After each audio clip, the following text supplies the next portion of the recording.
Ну и все-таки, кто больше зарабатывает, блогер или ВБшник? Из нас плохие актеры, потому что наша жизнь есть контент. В жизни она прикалывается, издевается. Мне даже Аима не разрешает отмечать людей. Практически ровесники, а выглядит лет на 10-15 меня моложе. Вот, это кровь молодых девственниц, сразу скажу. Ну, то есть москвич получается. Вот, не знаю, это чистая прибыль, грязная прибыль. Да, вот видите, блогеры сразу, они мне не заплатили за это. Тяжело делить пирог. С какой суммы ты начал? Наступило СВО. Моим двум братьям родным пришли повестки. Для тех, кто не знает, это травля началась. Я видел ролик, где ты рекламировал KFC. Когда заходите в ВБ, да, там надо сразу думать про заработки. Там не про душевную работу. Сейчас у меня почти 4 миллиона в заказах.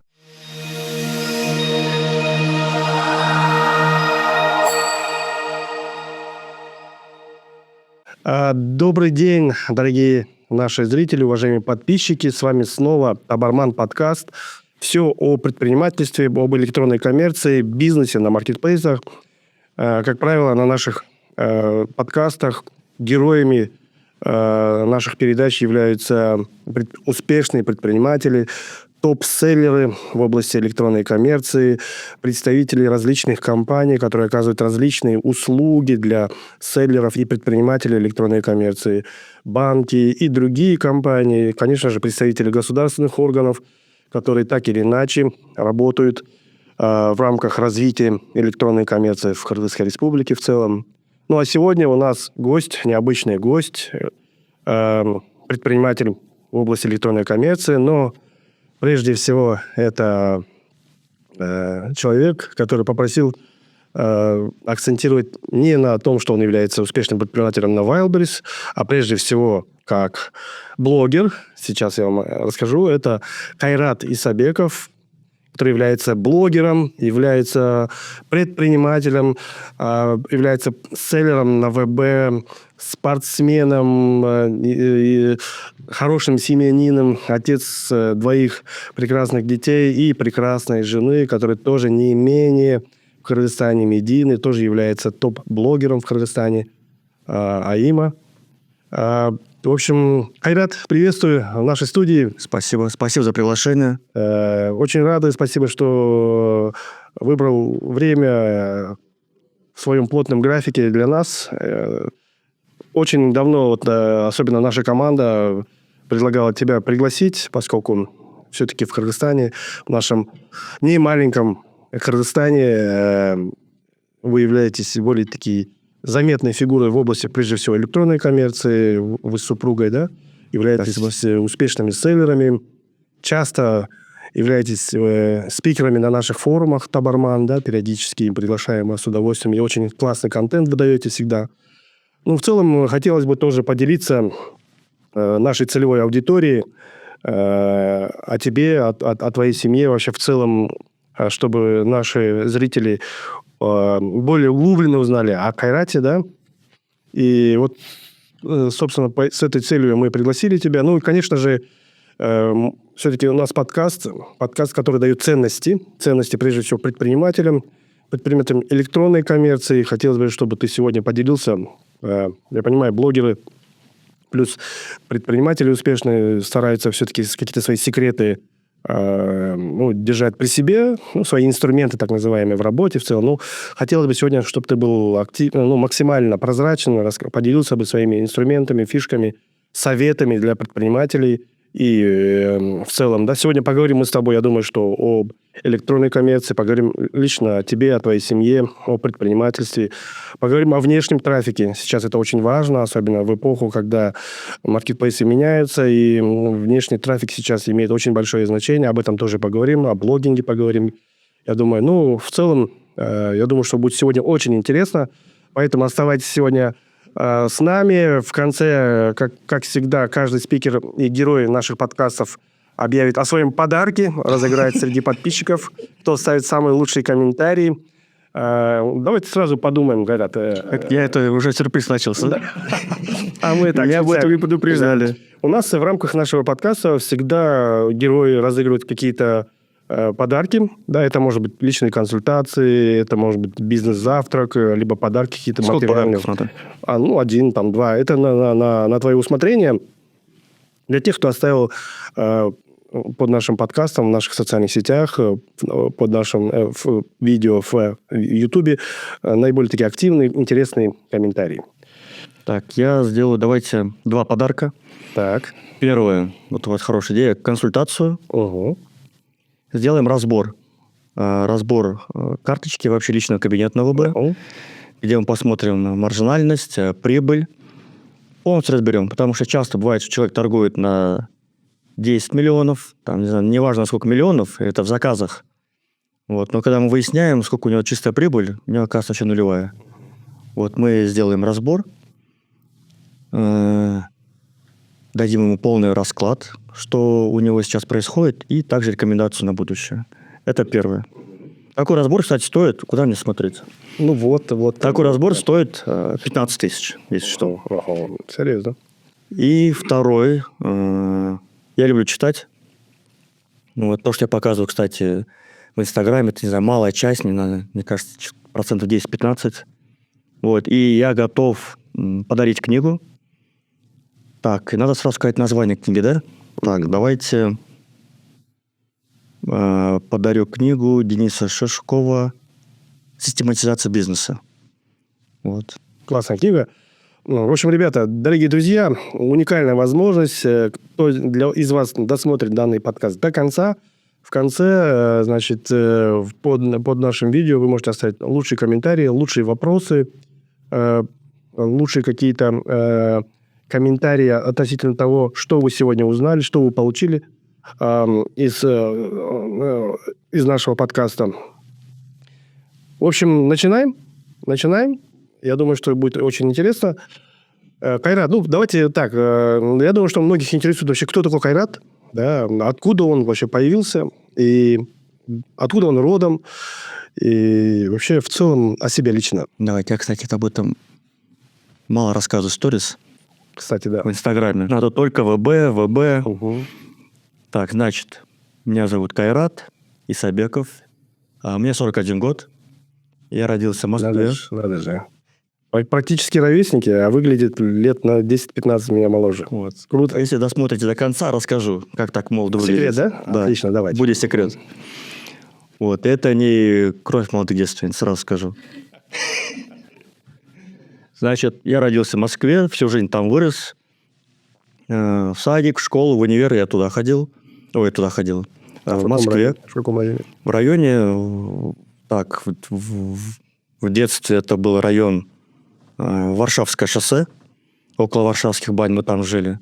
В 92 году переехали в Бутово. Вот, и по сей день там наша квартира находится, там живут мои родители. Вот, значит, я отучился в Рудене, университет Дружбы народов. То есть москвич, получается. Да. Вот. И по образованию вообще ветеринар. Вот никто это не ожидает, но вообще я ветеринар, потому что моя мама хотела, чтобы я всегда был медиком. Вот, но на медицинский я чуть не добрал по баллам и поступил на ветеринарный. Так что, по идее, я должен лечить животных. Вот, должен быть зооинженером. Но есть навыки еще остались какие-нибудь? Нет, еще не осталось. Домашние животные? Я как закончил универ, сразу стал заниматься бизнесом с друзьями. Так, что еще о себе? Наверное, раз мы находимся в Кыргызстане, здесь всех интересует. Откуда мои родители, наверное? Папа с Джалабада, мама с Таласа. Мы с отцом, пожалуй, земляки. Да. А. Но там я уже много лет не был, только в детстве. Потому что мы всегда жили в Москве и приезжали только летом в Бишкек. И ездили в деревню в основном, чаще всего в Талас. Чаще всего, потому что мама оттуда. Мы там проводили лето. Все. Здесь мы никогда не жили. Мои родители уехали из Бишкека, из Кыргызстана, в 17 лет в Москву. Поступили в универ, отучились, встретились, женились, все. И всей семьей только я переехал обратно в Кыргызстан. То есть, 2 года назад. Почему? Причина? Причина – это вообще острая тема, во-первых. Во-вторых, здесь несколько причин. И так все сложилось. И, проще говоря, у нас все-таки подкаст про интернет-коммерцию, поэтому не буду в подробности углубляться. Нам интересно. Тем более острая, оказывается. Да? Да, Вы хотите создать Азарабла, да? Конечно. Потом где-нибудь напишите. Ну, а почему нет? Это же подкаст. Вообще, я был уверен на 100%, что спросите, когда я переехал, зачем, причина. Я даже помню, что переехали мы 2 года назад, 1 октября. Не из-за СВО? Ну, это одна из причин. Вообще, основная причина, я работал 15 лет в строительной компании. У нас с друзьями была своя строительная компания, и у меня каждый день был день сурка. Просто я уже, честно, устал от такой жизни. Каждый день одно и то же. С 9 до 7 я работал. В офисе у меня была офисная работа. Продавали мы кровли, внешнюю отделку. В принципе, все нормально шло. Но каждый день я работал, каждый день делал одно и то же. Сидел в офисе 7 раз в неделю, иногда 6 раз в неделю. Дети росли там без меня, можно сказать, потому что я приезжал в 7-8 часов. Ужин, спать, и так каждый день. С семьей мы никогда никуда не ездили отдыхать. Вот, Таима сидела с детьми дома. Такая прям примерная жена, сидела дома, убиралась, готовила. Тогда она еще не была блогером. Блогером не была. Нет. А чем она занималась? Но она была в декрете. А до? До декрета. Она училась в универе. Она же на 7 лет младше меня. Мы когда познакомились, она еще в универе училась. Вот. Когда вышла из декрета, начала искать себя, разные работы пробовать, но нигде не укрепилась. Не закрепилась. Что-то ее не устраивало. И после этого она решила уже блогерство податься. Вот. И я стал задумываться спустя, наверное, 13 лет, как мы отработали с друзьями в строительной компании, я стал думать, что-то я хочу изменить. Вот надоело. Жизнь идет, уже там 37, что ли, мне было, 38. Думаю, надо что-то менять. Каждый день одно и то же. Каждый день. Хочется менять. И я чувствую, что жизнь пролетает. Вот. Я чувствую, что я могу больше. Вот я хотел время больше уделять семье. Вот. Хотел больше уделять время спорту, потому что времени вообще не хватало. Хотел путешествовать. Вот. И тогда мне жена говорит, давай попробуем съездить в Америку, податься, документы подать. Вот. Мы попробовали, и первый раз на грин-карт подали мы, не получилось ничего, второй раз не получилось, она говорит, давай все равно готовиться. Может, туда переедем, в Америку, может, в Казахстан, может, в Кыргызстан, вот куда-нибудь. Самая там большая идея – это Америка. Если не получится, то в Казахстан или в Кыргызстан. Как-то вот так вот думали. И тогда, конечно, я насмотрелся, вот то время уже, это был так сейчас 24 год, в 21 году я стал видеть уже крутых молодых пацанов, которые торгуют на Wildberries. И вот тогда у меня появилась идея, они торгуют на Wildberries, лежат на Гоа, пьют, не знаю, пина-коладу, все у них продается там, все дистанционно, так классно все. У них красивый ноутбук, сидят в кофейне, катаются на крутых тачках. Но я не знал всю систему, но вот это я видел. Думаю, я тоже так хочу. Стал потихоньку изучать. Стал YouTube. Это были бесплатные какие-то... Бесплатно на YouTube стал. Сейчас я всем говорю, не делайте так. Потому что у меня была каша просто в голове. Каша, винегрет, как угодно можно назвать. Я стал смотреть всех подряд. Хорошо помню, на ком я стал расти. Это Лео Шевченко. Я не знаю, здесь можно говорить? Он нам не платит за рекламу, но я думаю, что можно. Да.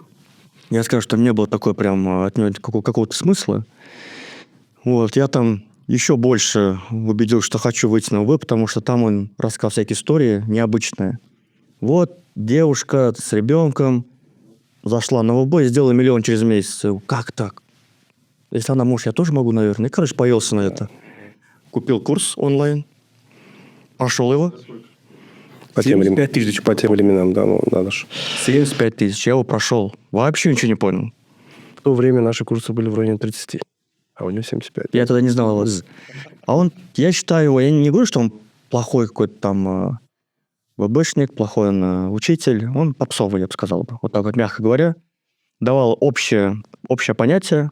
Я прошел, но ничего не понял. Ладно, нет, дальше буду работать. Еще полгода прошло, я работаю в своей строительной компании. Но меня все равно беспокоит вот это то, что 25-летние парни что-то продают, с Китая возят. Затем я узнал, что, оказывается, они шьют в Кыргызстане. И они мне говорят, Кайрат, у тебя же есть возможности. Ты из Кыргызстана, мы там все шьем, там все производят. Мы сюда привозим и продаем. Ага. И показывают мне свои выручки. Я только заказы вижу. Я не понимаю, сколько там у них процент продаж. Я не понимаю, на их складах что лежит. Они мне ничего не говорят. Они просто говорят, смотри, вот там, на 10 миллионов продал, столько-то заработал. Не знаю, это чистая прибыль, грязная прибыль. Ага. Но я вижу крутые машины у них. Я вижу, что они покупают квартиры, дома. Вот. И я, в принципе, не могу сказать, что я бедствовал, плохо зарабатывал. По московским меркам я нормально зарабатывал. Но всегда же хочется больше. Во-первых. Во-вторых, хочется свободы. Свободы, работа онлайн. И я это видел именно на маркетплейсах. Почему ВБ, не Озон? Потому что мне тогда сказали, вообще, так как я москвич, я понимал, что Озон – это книги, электроника. Все. ВБ – это одежда. Вот даже сейчас, когда ко мне приходят мои ученики, говорят, почему нам не на Озон выйти? Я говорю, у тебя же платье. Иди на ВБ. Если так не углубляться, да, сейчас, конечно, начнут говорить, ой, сейчас Озон продвигает одежду и так далее. Я считаю, все равно одежда хорошо продается на ВБ. Может, там Озон какие-то фишки делает новые. Ладно, это отдельная история. Вот тогда я это услышал, думаю, ну все, мне точно туда. И затем все, наступило СВО. Все. Моим двум братьям родным пришли повестки. Прям реально пришли повестки. А если бы они взяли, они должны были идти. Их не забрали? Нет. Вот, мне не пришла повестка, но спокойно могла бы прийти. Я думаю, надо что-то... Вот как раз тот момент, когда я вот хочу что-то поменять. Вот, я уже перед этим уже хотели мы с женой уехать. Вот. Еще что такое вот, такой фактор, что у нас сын пошел 1 класс в том же районе, куда я ходил в школу, это Бутово. Там уже такой немножко, я бы сказал, начался легкий буллинг. Ну, для тех, кто не знает, что такое буллинг. Для тех, кто не знает, это травля началась. Ну, сейчас буллинг, я думаю, все знают, что такое. Вот, я думал, все-таки все равно мы здесь будем чужие. Вот, я сейчас не буду осуждать другие там национальности, да, потому что я не могу. Я считаю, что я не имею права, потому что все-таки я родился в России. У меня друзья все там сейчас живут. Вот, но... Кыргызы друзья были? Крыз не было. Да. Были только вот русские, татары, кавказцы, москвичи. Вот. Но я скажу так, коротко, что мы там всегда будем чужие. Вот я там родился, и приехал какой-нибудь Айбек. Мы все равно с ним одинаковые. У меня на лбу не написано, что я родился в Москве. У меня на лбу не написано, что у меня 2 образования и так далее. Мы для них все одинаковые. Все, чтобы эту тему не мусолить, я просто скажу, да, мы всегда будем чужие. Вот, и я понял, что мой ребенок тоже там чужой. Какой бы ни был суперобразованный, с какой бы ни был интеллигентной семьи, все равно. И мы решили все-таки уже уехать. Плюс СВО, плюс это все такой кипиш начался. Думаю, все, пора. Плюс на работе у меня начались разногласия, потому что у нас там 4 соучредителя. Тяжело делить пирог, когда 4 человека. Уже большой пирог стал? Большой пирог, скажем, он увеличивался, уже там большие деньги были. Жалко уже делить. Да, уже тяжеловато стало. И не может быть в одной компании 4 лидера. Всегда должен быть 1 лидер. Тоже начались разногласия у нас. И все. Ну, все. Пора. Как раз. Это было... Так. Сентябрь. Это пошел второй призыв. Первый был 24 февраля, когда все началось, и второй в сентябре. Все, за неделю я собрался, продал свою долю компании, быстренько мы сбегали к нотариусам, все это оформили и уехал. Я один уехал с сыном, с младшим. Жена осталась там, распродавала все, что у нас есть. Мы решили, что вот сейчас мы не попробуем уехать, а уедем все точно навсегда. У нас были машины, 2 машины. Вот жена осталась, их продавала. Квартира у нас была там съемная, но все, что в квартире, было наше. Она тоже продавала холодильники, стиральную машину, телевизоры, все это продавала она. Вот, через Авито. Все, я уже здесь находился. И все, как приехал. Деньги были на какие-то первоначальные... Да, были. Расходы. Вот, все, это вот короткая история, почему мы переехали. Затем приехали 1 октября, неделю отдохнул, все, отдышался и решил, надо что-то делать. Я вспомнил своих друзей-ВБшников. Все, думал, надо действовать, надо идти на курс ВБ. Вот, и тогда я купил опять курсы. Я же никого здесь не знал. У кого? Майя Драгон. Майя Драгон. Я купил у нее курс, опять за 70 тысяч. Какая-то цена такая была стандартная, тоже онлайн. Ну, там у меня уже было много времени изучать, я сидел дома, и уже опять же на Ютубе уже смотрел, уже помимо Лео Шевченко, других ВБшных блогеров, уже ушел вглубь. Потом курсы проходил, практиковал. Как прошел курс, я сразу взял наставничество. Короче, перед тем, как выйти, я уже так прилично обучался. Персональное наставничество. Персональное наставничество. Тогда это стоило 50 тысяч в месяц. Вот я знаю, что сейчас наберет около 200-300 тысяч в месяц. Это место. Нет, не место. Я здесь никого не знал. Никого. Вот, я только через российских друзей искал.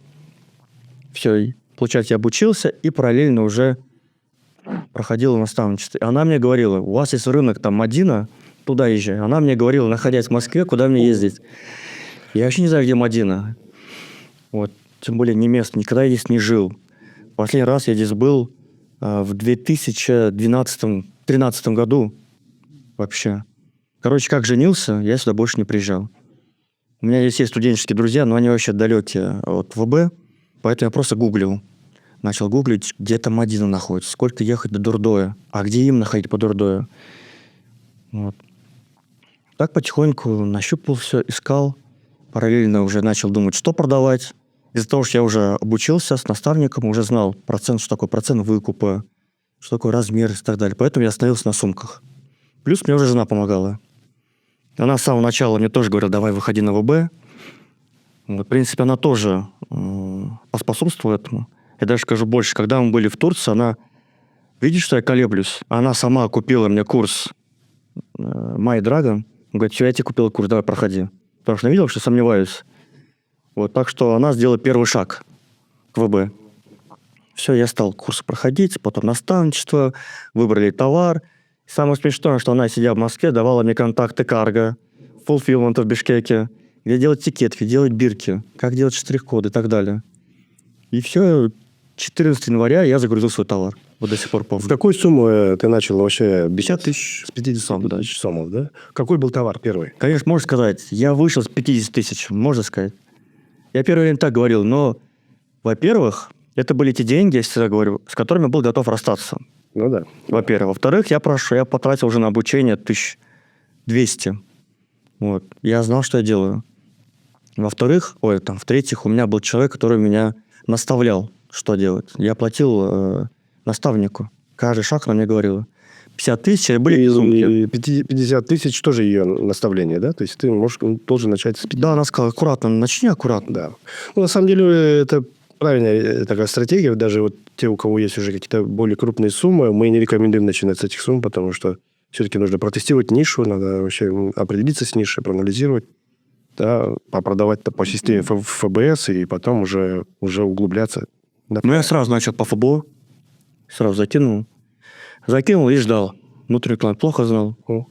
Вот я, можно сказать, прозевал вот эти плашку Нью, прозевал я. Вот я вот что-то медлил, боялся, конечно. Вот. Но из-за того, что я сидел дома, работал. И, кстати, ноутбук я купил в Бишкеке. Если некоторые думают, что я хожу в очках с рюкзаком, то я айтишник. Я вообще далек от IT, я даже Google таблицу не умел делать. И Excel с таблицей не умел делать. Пришлось научиться. Пришлось научиться. ВВБ, да? Вот я всегда говорю, если есть желание, человек может чему угодно научиться. Я открыл YouTube, увидел там бесплатные курсы, где-то там 20 уроков, и всему обучился. Тоже таблички делал. В финансах я тоже был не силен. Опять нашел курсы бесплатные. Главное время. У меня было время, я сидел дома в комнате, а им подносила мне еду, как бы мотивировал, говорит, давай, у тебя все получится. Ну и, конечно, поддержка. Я знаю, этот подкаст будет моя жена смотреть.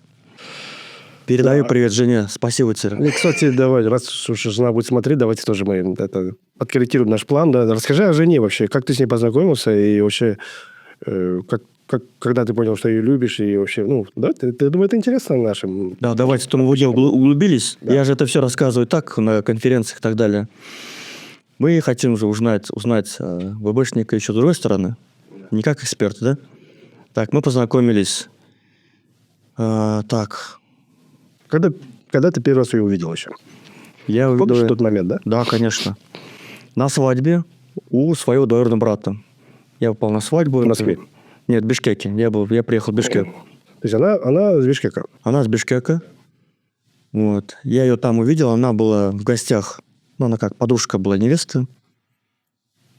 Точнее, там не прям вот эта подружка, которая рядом сидит. Это просто гость. Да. Я видел, что она там самая шустрая, очень такая веселая. Она мне сразу понравилась. Я стал к ней подкатывать.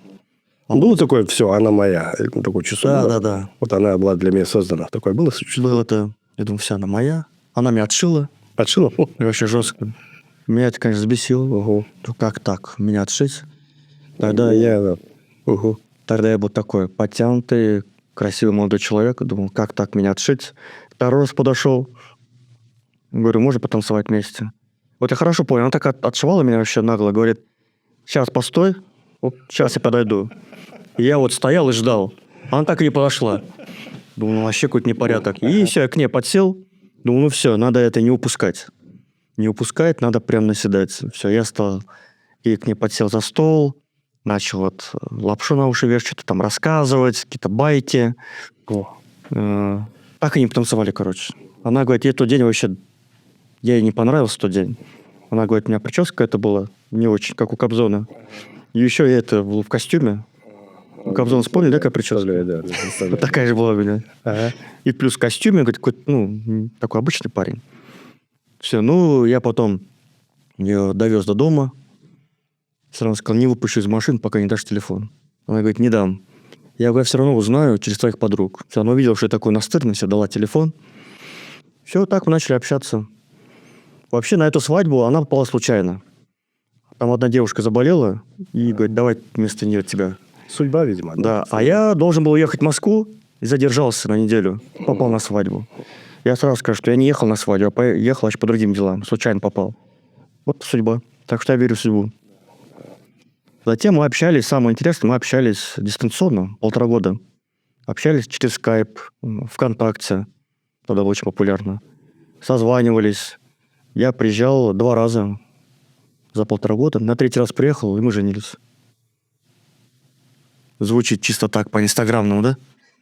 Ну, сейчас многие братья, мне кажется, так практикуют в целом, да. Сейчас же. Я помню, я тоже в свое время, тогда не было таких смартфонов, тогда были вот эти вот дисковые телефоны, мы часами общались со своей супругой. Угу. Хорошо. А вообще расскажи про Иму. Вообще она как блогер, когда она начала практиковать блогерство, она этому обучалась. И вообще, когда она поняла, что это ее? Она поняла после декрета, или во время декрета. Ну, во время декрета начала как... Ее кто-то вдохновил? Какой-то блогер, возможно? Не, она всегда вот такая шустрая была. И она сразу сказала, я никогда не буду на кого-то работать. Я пытался ее взять к себе на работу, но она очень такая горячая, вспыльчивая девушка. Там она не нашла общий язык с нашими сотрудницами. Вот. Потом она работала в одной компании ревизором. Тоже, говорит, такая неприятная работа была. Она должна была приезжать в кафешки, проверять других. Тоже, говорит, не очень приятно. Ей тоже не нравилось. Тем более ей не нравилось на кого-то работать. Она еще никогда не работала на кого-то. У них был свой семейный бизнес. Она там вот помогала родителям. И, находясь дома, ухаживая за детьми, она думает, надо что-то делать. Стану блогером. Самое удивительное, она мне сразу сказала, говорит, я хочу стать блогером. Я говорю, так у тебя там 300 подписчиков. Ой. Она говорит, я буду потихоньку. Начала сначала снимать еду. Еду. Что готовить? Как фудблогер. Фудблогер, да. Начала снимать. Но это очень трудозатратно. Потом это монтировать, как-то говорить. Ну, материалы затратно каждый раз покупать. Да, каждый раз. Затем начала что-то детей снимать. Потом тоже, конечно, обучалась этому. Потому что тоже так сразу выйти в Инстаграм, вот, руку поднять, снимать себя, говорить. Тоже не сразу так удалось. Она проходила курсы всякие. Читала книги. Ну, потребляла контент, который будет ей полезен в дальнейшем. Вот. И ну, то, что мы прикалываемся, мы так всегда вели себя. Вот мы всегда над друг другом прикалывались, шутили, всякие пранки устраивали. Это не так, что вот блогерство пошло, и мы решили, а давай это делать. Наоборот, все пошло. Мы и так прикалывались, но не снимали. И такие думаем, а что если снимать это и выкладывать? Я говорю, ну давай. Вот, и потихоньку начали.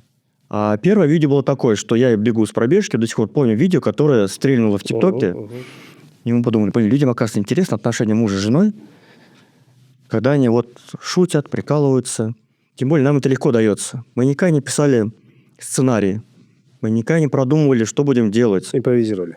Да, мы импровизировали. Никогда не было такого, что сейчас я скажу предложение, и ты будешь смеяться. Вот. Мы даже пытались так делать, вайны снимать, у нас не получилось. Из нас плохие актеры, потому что наша жизнь есть контент. Ну, сейчас, какой у вас сейчас охват, сколько подписчиков в целом у вас? Там, если в совокупности все социальные сети, там, YouTube-канал есть у вас? Нет, пока нету. Ну, хотим, время надо. И это вообще очень много. Насколько у вас? Да, мы 210 тысяч подписчиков в Инстаграме, 350 тысяч в ТикТоке. В Инстаграме 350 тысяч? Нет, в Инстаграме 210 тысяч. В В ТикТоке 350 тысяч. Так, я ТикТок не веду. В Инстаграме у меня 23,5 тысячи подписчиков. А охваты? Так, у меня охват около 3000. 3000? 3000 просмотров сторис. В сторисе? 3,5. Но вы считаете, блогеры считают часто вот по сторисам. Почему так? Вообще очень просто, потому что у него может быть 23 тысячи подписчиков, а живых там 500. Живые подписчики всегда смотрят сторис. Их нельзя накрутить. Ага, понятно. Вот, если забежать вперед, вот так можно посмотреть блогера, которого вы даете товар в рекламу, сказать, пришли статистику, сколько у тебя сторис смотрят. Вот. Ну, это дальше. Кстати, я вот часто запрашивал у блогеров статистику, они вот не все присылают статистику именно сторисов почему-то, я не знаю почему. Потому что вы правду знаете. Да? Ну вот видите, классно. Вот видите, классный лайфхак сегодня от блогера Хайрата. Да, всегда, прежде чем заказывать блогера, необходимо уточнять статистику просмотров в сторисах. Потому что там сидят живые подписчики. Да, сторисы просматривают, и, как правило, сколько подписчиков, просмотр сторис должно быть около 20%, как правило. Это прям хорошо. Если вы выкладываете видео, допустим, да, 20%. Например, 20% сторис должны смотреть. в сторисе 20%. Сторис. 15-20%. То есть это фактор того, что аудитория живая. Да. А вообще, у тебя живая аудитория? Ну, ты там участвовал в гивах каких-то? Нет, я никогда не участвовал. Вот. Я тоже начинал с нуля. Когда Има стала уже блогером, я там просто был в роли жертвы. Если вы видели наши... Актера, да? Да.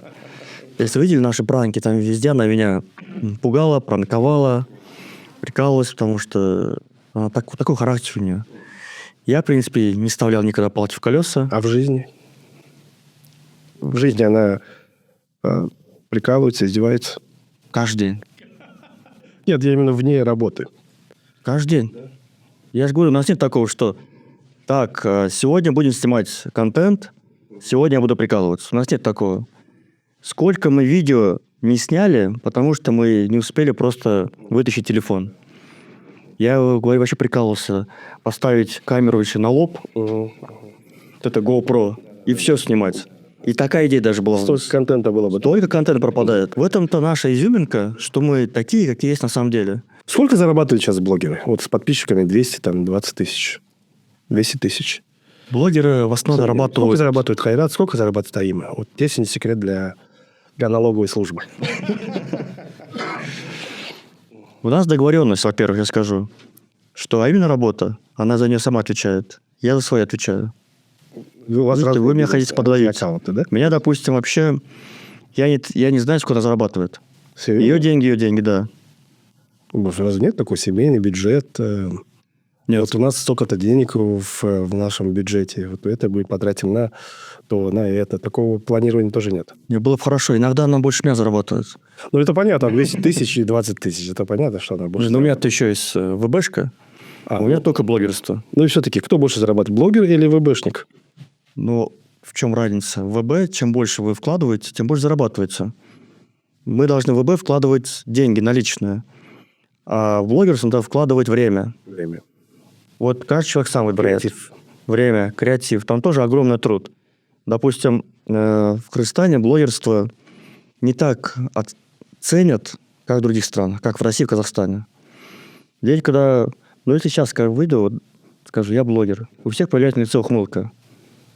Люди не могут себя держать. Несерьезно. Типа такой... Ну, или типа так несерьезно, или так улыбаются. Типа. На самом деле, напрасно, да. Сейчас блогер – это профессия, и причем такая полноценная. Блогер – с ними заключают контракты. Крупные компании, банки крупные.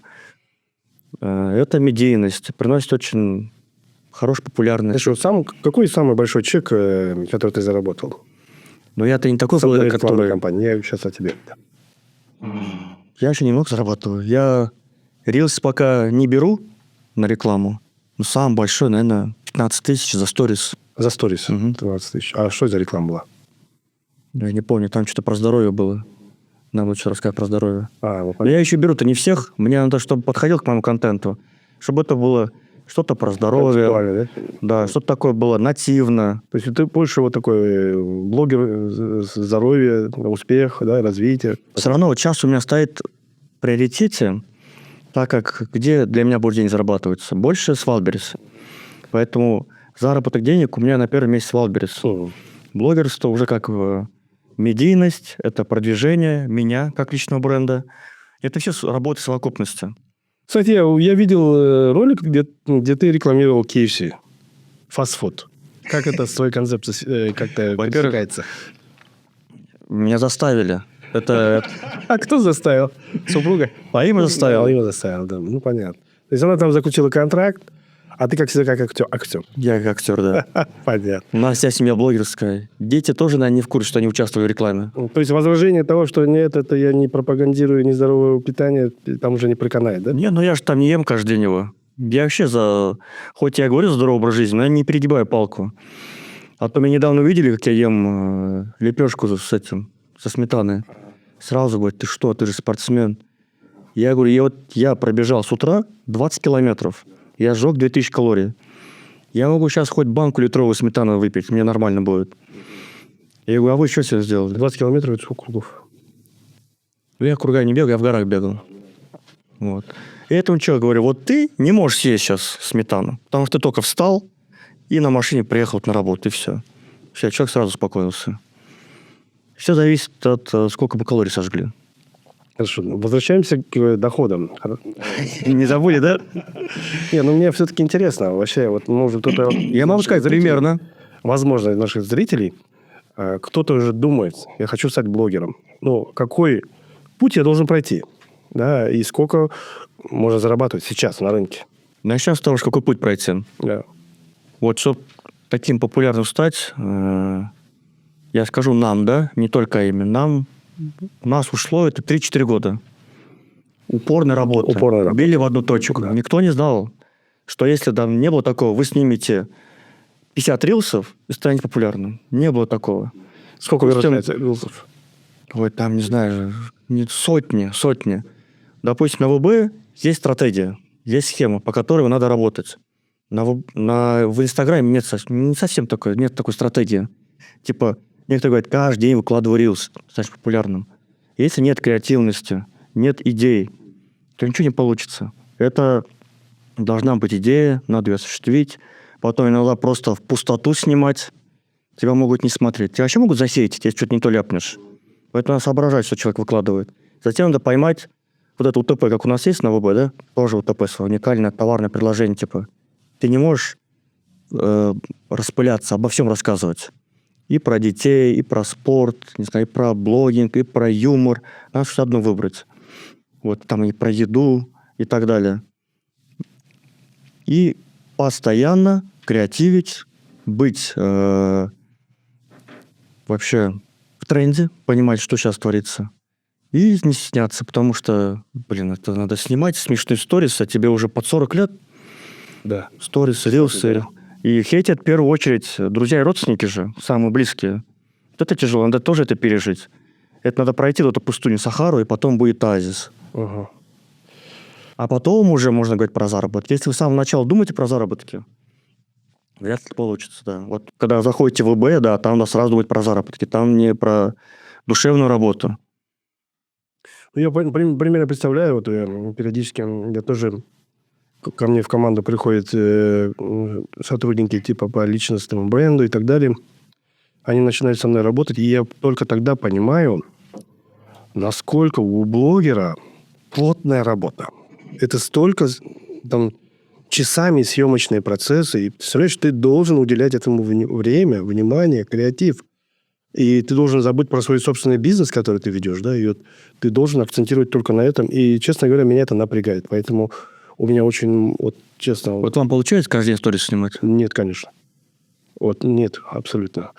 Ну, я не знаю, возможно, вот сейчас вот здесь наш этот мобилограф СММ сидит, постоянно заставляет, снимите что-нибудь. В поездке, вы в командировке, вы в самолете, вы там на мероприятии в Москве, там, куда...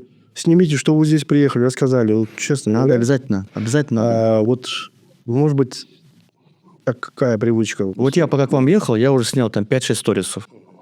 Это должна быть привычка уже. Вот я сегодня бегал, я уже заснял, сфоткал. Прям в моменте я это не буду выкладывать. Позже выложу. Можно контент пилить уже на 1, на 2 вперед. Потому что мы уже в голове распределяем контент на день, на 2. И если я вышел в сторис, я должен какую-то идею донести до людей. Не так, что я просто вышел с головой. Всем привет, я сходил в тренажерный зал. Что я этим хочу сказать? Здесь тоже надо донести мысль. А чтобы донести, надо сначала аудиторию подготовить. Это первый сторис. Потом 2 прогреть. 3 рассказать. И 4 уже как-то дальше. Не так, что 3 сторис выпинул и все. Надо в день, минимум 5-6. Иногда у меня уходит 10. Ну и, конечно, не загружать всякой фигней. Ну да. Типа там, я сегодня в тренажерном зале и выкладывать как-то там приседаешь, Ну, как я сегодня. отжимаешь, еще что-то. Людям надоест это. Да, как я сегодня поехал в этот фитнес-клуб и там сделал фото бассейна. Всем доброе утро, все. Это бессмысленно. Бессмысленно, да? А вот что бы вот ты добавил бы вот в моем случае? Вот я бы сделал вот так. Я сделал как минимум 3 сторис. Просто в голове держать. Хотите донести одну мысль, но должно быть минимум 3 сторис. То есть, вот на вашем месте. Ладно, пусть фотка будет. Потом я сделал бы видео. Хотя показать бассейн просто. Не обязательно себя. Можно показать вот так вот, лайфхак. Показывать ноги и как дверь открывается. Вот так. Дверь открываете, потом поднимаете телефон и показываете бассейн. Потом можно так на себя повернуть, как вы идете. Можете ничего не говорить, даже можете не поворачиваться. Вот так вот идете. Все, 15-17 секунд-то есть. Затем сверху наложите музыку и напишите: сегодня я пришел в бассейн, туда-сюда. Раз. Потом фотку можно выложить. Почему ходите в бассейн? Нравится, наверное? Или хотите похудеть? Накачаться. Хочу похудеть. Вот, надо написать: я хожу в бассейн уже там 3 раза в день. Ребята, я вам советую, рекомендую. Я хочу похудеть. Но так как текста слишком много нельзя, тогда выйдет 3 сторис уже. Можно снять, не знаю, там, просто воду с себя. Или можно там, не знаю... И какое-то подведение итогов. Тренировка удалась там, типа... Да. Ну и чтобы не быть, как сказать, мягче всего, балаболом, там, что не просто зашел, а показать, где-то зафиксировалось ваше количество бассейнов. Угу. Часы есть спортивные? Или Apple, какие часовые? Есть. Зафиксировалось там 1000 метров. Сколько? Понятно. Нужно показать. Я проплыл 1000 метров. И свои эмоции. Мне они дались очень легко. Или наоборот. Я тренируюсь с тренером, они мне дались тяжело, туда-сюда. Все это рассказать. Но чувствую себя хорошо, да? Да, все. И 4 сторис. Все, я лечу на работу. Или я вот еду на подкаст. У нас будет интересный гость. Кстати, кто, хорошая идея. я вам расскажу позже. Да. Все, они будут ждать. А когда позже? Главное не пропасть на неделю. Кстати, классно. Позже это значит вечером или на следующий день? Вот хорошую идею сегодня получил. Давай в следующий раз будем это практиковать от действующего блога. И так надо вообще. Это ладно, сейчас вы придумали. Каждый день надо. Хотя бы через день. Хайрат, вот о результатах на ВБ. Какие сейчас результаты? Сейчас в числа говорят, да, мы же любим цифры. Да, ну, конечно. В цифрах. Да, в цифрах. Какой годовой оборот, какой месячный оборот? Так, сейчас у меня почти 4 миллиона в заказах. В месяц. В месяц, да. Я их подрос, потому что я стал продавать женскую одежду, блузки. Я долгое время продавал сумки женские и как бы в глубину работал. Сначала у меня был один шоппер черного цвета, и затем я стал просто расширять цвета. И на цветах, кстати, хорошо заработал, потому что я вовремя зашел с серебряным цветом, цвета металлик. Прям хорошо зашел. Почему именно цвет металлик выбрал? Он же в прошлом году зимой был в тренде. Цвет сезона, да? Да, цвет сезона. Я упорно изучаю тренды, чтобы хотя бы поймать. Вот я поймал цвет бордо в этом году еще в марте. В марте я уже увидел, что бордовый цвет идет, потому что не так, что по ощущениям. Или я уже увидел на ВБ. Если мы увидели на ВБ, как-то уже поздновато. Надо опередить это. Вот я покупаю всякие интенсивы по трендам, трендбуки, в телеграм-каналах сижу, подписан на многочисленные странички в Инстаграме. Все равно Инстаграм – это работа. Отвлекаться туда мало хожу. У меня есть еще отдельная страничка в Инстаграме. Вот там у меня все про работу. Серьезно? Такое, да. Лайфхак, кстати. Вот так делается? Нет. У вас есть личная страничка, да? Да. Откройте еще одну. Так. Подпишитесь на все модные бренды, такие как, знаете, там Lime, Zara, там Zarina, Massimo Dutti и так далее. И на крупные бренды. Там можно российские на Манекен, Monochrome, Угу. зарубежные бренды, Prada, Gucci, Balenciaga и так далее. На них подписывайтесь, чтобы они вас просто не мусорили и не заполняли весь Инстаграм. Пусть будет тот рабочий. Вот смотрите все, изучаете тренды все. То есть это практически совет для селлера, да? Да. Чтобы отслеживать тренды, отслеживать моду, отслеживать какие-то сезонные товары и вообще... Да так тот же цвет поймать. Вот вы шьете кожаные брюки черные. Вот сейчас надо уже там бордовый, да? Бордовый заканчивается, следующий цвет такой, следующий год баклажановый. Можете его начать уже, вы опередите. Откуда вы знаете об этом? Потому что вы подписаны на все бренды крупные. То есть сейчас это 4 миллиона в заказах за год примерно такой был результат. Вот этот год я закончу, наверное, по 30 точно. По 30 точно. Потому что лето у меня был... Летом были не очень хорошие продажи.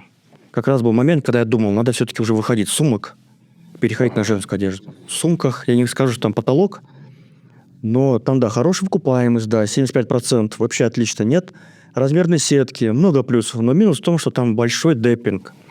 Все, кто приходит ко мне, говорят, я хочу выйти с сумкой, я говорю, не надо, не выходи с сумкой, потому что ты зарабатываешь, маржа составляет процентов 10-15, немного. Это надо просто вот отлопатить миллионы. Это китайские сумки, да, с Китая? И китайские, которые я здесь шью тоже. Немного. 15-20%. Потому что надо чисто вот количеством брать. Так, хорошо. Вообще, какие есть практические советы? Вот, 3 совета начинающим селлерам, которые сейчас хотят заходить на Wildberries. Да я ничего нового не скажу. Первое. Обучаться. Платно. По-цыгански звучит, да? И ты же говоришь все-таки на основе своего опыта. Обязательно. Ты же тоже учился. Я не буду там рекламировать себя и других наставников, школ. Идите, куда вам нравится, кто вам симпатичен. Вот неважно, ты девушка, молодой человек. Кто вам симпатичен, кому вы доверяете. Идти к нему и довериться на 100%. Без сомнений. Не надо его перепроверять, не надо учиться одновременно у 2-3. Я даже таких видел, которые учатся у меня и параллельно еще у кого-то начинают сравнивать. Нету такой волшебной таблетки, которую вам даст наставник, и вы сразу станете богатым. Да, ВБ – это бизнес серьезный, туда деньги тоже вкладывать. И вот эта история, то, что вы вырастете с 50 тысяч до миллиона, она, конечно, красивая. Я сам ее прошел. Она реальная? Реально. Но сроки разные. Сроки разные. Вот один начинает с 50 тысяч, и он дает до миллиона, не знаю, там, за полгода. Другой начинает с 500 тысяч, и он за месяц дойдет. Да. Конечно, заработок там меньше. Но и человека час у них будет разные. Один человек тратит в день, не знаю, 10 часов, вот который за 50 тысяч. Он сам ездит на дурдое, не знаю, на маршрутке, перекупает, что-то там крутит, вертит, не знаю, там очень много манипуляций.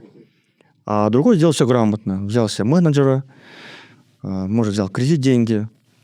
Я, конечно, не говорю людям, что набрать кредит, но если вы уверены в своих силах, есть стратегия, то можно. Вот. И знаете, что продавать. Но вы узнаете только после курса, потому что я вижу людей, кто учится чисто на Ютубе, там не дают все инструменты. Иначе никто не покупал бы курсы, тогда курсы просто не существовали бы. На Ютубе дают поверхностно или закидывают какую-нибудь там удочку, чтобы этот человек пошел к нему обучаться. Второй совет. Так, первое – это обучаться. Второе – Так. Второе. Второе. Серьезно отнестись к маркетплейсам. Потому что не думать, что в Инстаграме все много зарабатывают. Те цифры, которые видите, это продажи чаще всего. И неизвестно, сколько прибыли за этими цифрами. Сколько маржинальности, сколько прибыли неизвестно, во-первых. Во-вторых, мы не знаем, какая у него чистая прибыль, не знаем, как грязная. То ли он один, то ли у него в команде 10 человек. Об этом мы не знаем. Это все находится за занавесами. Мы видим только цифры красивые. Вот. И мы не знаем, какой труд приложил этот селлер. Может, он работает 5-й год, а может, он работает с утра до ночи, бедолага. И такой труд у него. Вот поэтому надо снять розовые очки и серьезно отнестись. ВБ – это не игрушки, а кто воспринимает это как игра, то они все прогорают. Это намного сложнее, потому что ВБ – это все-таки про цифры, про таблицы, про стратегию, про командообразование. Вот. Проще говоря, серьезно отнестись. Не так, что сейчас попробую и выйду. Третий – фокус. фокус. Держать фокус. Держать фокус. Если вы выбрали не распыляться, если вы работаете на какой-то работе и параллельно же решили выйти на ВБ, вряд ли получится. Получается у тех, кто умеет делегировать. Вот у него получится. Наверное, это вот и 4 вытекает из того, что надо делегировать. Все-таки делают 4. Делегировать, командообразование, опять же, потому что это все-таки это бизнес. Даже если вы открываете сточный магазин, вы сажаете продавца, вы общаетесь с грузчиками, с доставщиками. Вы же сами не срезаете цветы, не скручиваете их. Вот такой пример обычно привожу. Здесь также все налажено. Просто здесь все онлайн, интернет-коммерция. Но система работы абсолютно такая же. Редкий случай, когда один человек все делает. Он и бухгалтер, он и финансист, он и карго, он и fulfillment, он и менеджер. А как удается планировать и настраивать финансовые планы при планировании формирования команды? То есть, к примеру, у тебя там 3 упаковщика, 1, не знаю, доставщик и так далее. Это же все нужно окупать. Как ты планируешь ценообразование, чтобы окупать все эти расходы? Я имею в виду части командообразования. Да, хороший каверзный вопрос. У нас тоже есть своя практика, но я хотел бы узнать твой опыт, да? Так, я беру команду постепенно. Поэтому это все постепенно. Когда я начал уже продавать, я сразу понял, что мне нужен бухгалтер. Я знал свою прибыль, знал, что бухгалтер мне обойдется 7 тысяч в месяц. Это небольшие деньги. Все, зато я... Это приглашенные, то есть это на аутсорс. Да. На аутсорсе бухгалтер. Вот. Затем, через 3 месяца, я понял, что мне нужен менеджер по внутренней рекламе. Потому что я тогда занимался очень много такими делами, как бы физически я ездил в цех, я сам покупал материал, я очень много ездил. Затем, когда я стал больше зарабатывать, я позволил себе уже взять 2-го менеджера, технического, который отвечал уже на отзывы, на вопросы, искал мне блогеров, затем анализировал других конкурентов. Все, что надо делать технически. В это время другой менеджер занимался продвижением. Крутил внутреннюю рекламу, давал идеи, тестил CTR, фотографии. Она занималась, проще говоря, всем продвижением. Вот, я знал, что они зарабатывают. Первый менеджер зарабатывал 30 тысяч, второй 20 тысяч. Итого 57 тысяч я тратил. Вот. Тогда я зарабатывал, кстати, месяц примерно 70-80. У меня оставалось, 20-30 тысяч. Но я знал, что я это делаю в долгую. Я знал, что эти менеджеры, у меня 2 менеджера-бухгалтера работают в долгую. Благодаря им я быстрее вырасту. У меня изначально такая стратегия была. Я не экономил ни на чем. Постепенно я уже начал раскручиваться. Где-то на 5-й месяц у меня уже в заказах было 1,5 миллиона. Но я скажу, что я начал хоть и 50 тысяч, я-то взял в кредит 500 тысяч. Все равно. Я уже увидел, что есть рост, взял 500 тысяч. Благодаря этим деньгам я стал расти. И всех постепенно я брал. Дальше взял помощника, который начал сам ездить по цехам, по Мадине и так далее. А дальше я понял, у меня пришла идея, зачем он мне нужен, если я могу все делегировать цех.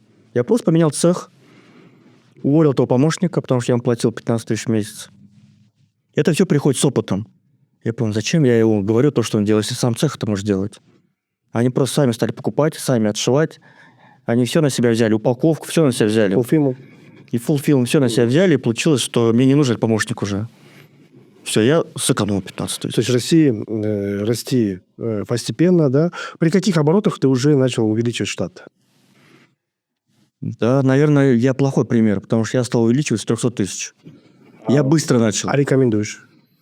С миллиона уже. Вот когда уйдет Миллион. у тебя в продажах, то ты уже можешь постепенно делегировать определенные задачи уже команде, да? Да, но я думаю, один помощник нужен обязательно.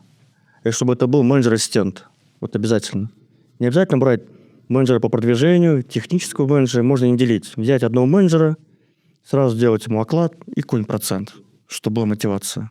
Кстати, Кайрат, как удается совмещать работу, блогинг, супружеские обязательства, естественно, воспитание детей? Как это все? Ты причем при таком плотном графике? У меня вся неделя расписана. Пользуюсь я Google календарем. У меня там все расписано на неделю вперед. Вот даже сейчас, вот примеры, да, вот возьмем просто пример сегодняшнего дня. Я утром отправил детей в школу, это в 6:30. Затем поехал в тренажерный зал, побегал, поплавал, съездил к стоматологу, приехал к вам. После вас у меня встреча одна, затем эфир по моему обучению, и потом еще один эфир, разбор. Все, я дома буду сегодня 9 часов. Но так не каждый день. Я чередую. Один день я поздно прихожу, второй день пораньше, чтобы уделять время тоже семье. Вообще, как я успеваю? Мы договариваемся с женой. Я думаю, это самое главное. Я не бросаю все на нее. Как вот, допустим, вчера дети были на мне. Я их просто забрал со школы, и они были со мной у меня на работе. А у Аима вчера был тоже прямой эфир, где-то 2-3 часа. Вот, мы каждый день работаем, мы поэтому каждый день договариваемся. Так, у тебя что завтра? У меня то-то. А послезавтра что? А нас двоих пригласили на такую встречу. А нас пригласили туда. И мы сразу все договариваемся и заносим в календарь.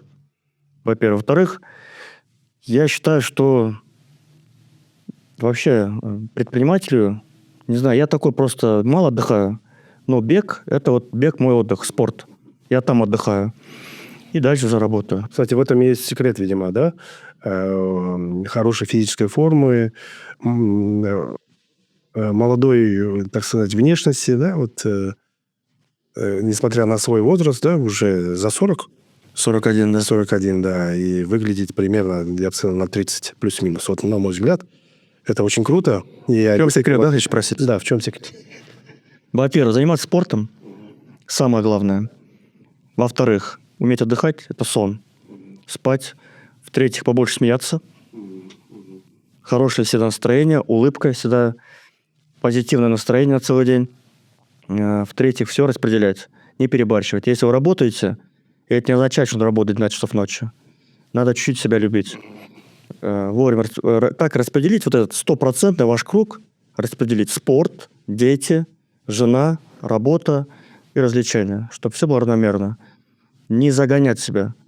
Потому что иногда мы хотим очень много заработать денег, начинаем загонять себя, и что-то обязательно проваливается. Проваливается или вы не уделяете время жене, начинают ссоры, детям, потом у нас начинается грызть вина, что я им не уделил время, или спорт. Мы начинаем толстеть, затем у нас всякие там болезни, приступы и так далее, особенно кому за 40. Ну, лишний вес, и за этим все идет. Я стараюсь все распределять. Вот, поэтому... И, конечно, планирование. Дисциплина. Дисциплина – это вообще обязательно дисциплина. Планирование – это наше все. Поэтому надо пользоваться всякими приложениями. Книги обязательно, чтобы мозг работал. И читаем только поле. Я телевизор не включаю уже 3 года, наверное. Вообще. То, что я не могу изменить, я не смотрю. А благодаря чему я могу измениться, я смотрю. Это YouTube, книги, благодаря чему я могу развиваться. А на то, что я не могу повлиять, я на это не смотрю. Зачем мне новости? Ну, если, конечно, там, доллар не вырос и еще что-то. Опять же, это влияет на нашу работу. Ну, очень отличные советы, я бы сказал. Я сам, честно, для себя очень много для себя как сказать, подчеркнул, и я уверен, что тоже буду практиковать обязательно эти советы, как вот непосредственно. Сейчас скоро пойдем на пробежку вместе. Обязательно. Да, кстати, очень... Вы это не вырезайте, ладно, вот это? Нет, давайте, вот, может быть, мы организуем какой-то, знаете, марафон, возможно, какой-то... Забег? Акции, так вот. Челлендж для селлеров и для тех, кто хочет стать селлером, либо предпринимателем. Давайте организуем, соответственно, мы обязательно об этом опубликуем у нас в социальных сетях. Кстати, очень классная идея с Кайратом у нас возникла. Я думаю, Что придумали, кстати? Я готов быть организатором. давайте реализуем. Это очень полезно, мне кажется, и в целом полезно для предпринимателей. Поэтому, дорогие друзья, уважаемые подписчики, для тех, кто сейчас с нами, обязательно оставляйте в комментариях, кто бы хотел также поучаствовать в этом челлендже, да, в спортивном челлендже, где Кайрат организует для нас такой мастер-класс о том, как совмещать предпринимательство и физический спорт, и вообще в целом все аспекты нашей жизни. Я в целом хочу от студии подкаста, Табарман подкаста, поблагодарить Кайрата, поблагодарить за очень ценные советы. Я думаю, что каждый, кто просмотрел наш видеоподкаст, возьмет для себя что-то полезное из этого. Желаем тебе и твоей очаровательной супруге и твоим очаровательным детям удачи, счастья, успехов и развития в вашем бизнесе. В целом, спасибо, что ты с нами всегда. Вообще, ваша семья поддерживает наши мероприятия вот, периодически, за что я очень сильно благодарен. Надеюсь, что мы будем вместе также продолжать развиваться в нашем родном Кыргызстане и, прежде всего, делать что-то полезное для нашего Кыргызстана, а это в целом оздоровление нашего молодого поколения и содействие в развитии предпринимательства, молодого предпринимательства, женского предпринимательства вообще в Кыргызстане в целом. Я думаю, что все это полезно. Поэтому спасибо тебе, Кайрат. И еще раз всем напоминаем, ребята, для самых активных наших подписчиков, кто просмотрел наше видео, кто оставил самые лучшие комментарии, либо пожелания, либо советы, либо вопросы, мы разыграем подарок от Кайрата Исабекова.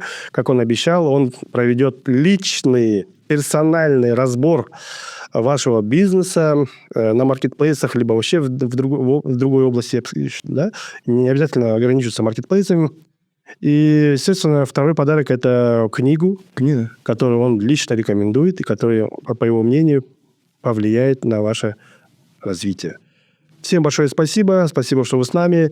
До следующей встречи. Следующий подкаст у нас тоже не менее интересный подкаст. Мы будем встречаться с генеральным директором акционерного общества «Кыргызпочта АС», который расскажет о том, как государство, власти Кыргызстана, в целом в Кыргызстане развивается электронная коммерция, на каком этапе мы сейчас и на каком этапе мы в ближайшем будущем. Поэтому всем большое спасибо. Ставьте лайки, подписывайтесь, нажимайте колокольчики, я не знаю, что там еще. В общем, в целом, оставайтесь с нами. Еще надо сказать, перекидывайте своим друзьям, пусть тоже посмотрят обязательно. Да-да-да, делайте репост. Кстати, за репост тоже мы давай разыграем еще один подарок. Разыграем подарок от Табарман. Разбор вашего кейса и вообще в целом любого вопроса.